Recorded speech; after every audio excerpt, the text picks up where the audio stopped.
प्रयागराज येथील महाकुंभमेळा नियोजनाचा नाशिकच्या पथकाकडून अभ्यास। पाहूया सविस्तर बातमी। प्रयागराज येथील महाकुंभमेळा 2025 नियोजनाचा अभ्यास करण्यासाठी नाशिक विभागीय आयुक्त डॉक्टर प्रवीण गेडाम यांच्या नेतृत्वाखाली एक पथक अभ्यास दौऱ्यावर गेले होते। त्या पथकाने तेथील मेळा क्षेत्र, आखाडे, घाट आदींना भेट देऊन प्रत्यक्ष माहिती घेतली।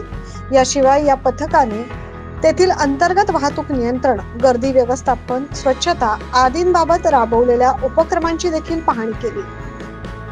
नाशिकच्या पथकामध्ये विशेष पोलीस महानिरीक्षक दत्तात्रय कराळे, जिल्हाधिकारी जलेश शर्मा, महानगरपालिका आयुक्त मनीषा खत्री, नाशिक महानगर विकास प्राधिकरणाचे मुख्य कार्यकारी अधिकारी माणिक गुरसळ यांच्यासह विविध विभागांचे अधिकारी सहभागी झाले।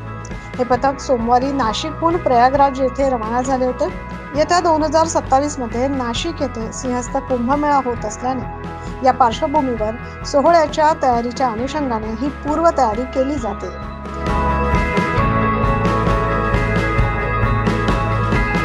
या पूर्वतयारीचाच एक भाग म्हणून प्रयागराज येथे सुरू असलेल्या महाकुंभमेळ्यास या पथकाने भेट देऊन पाहणी केली। पथकाने डिजिटल महाकुंभला भेट देऊन भाविकांना देण्यात येणाऱ्या माहितीविषयी अधिक सविस्तर माहिती जाणून घेतली।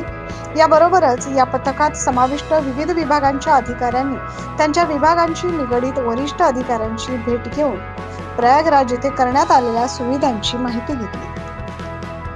Bureau report 9 news Maharashtra.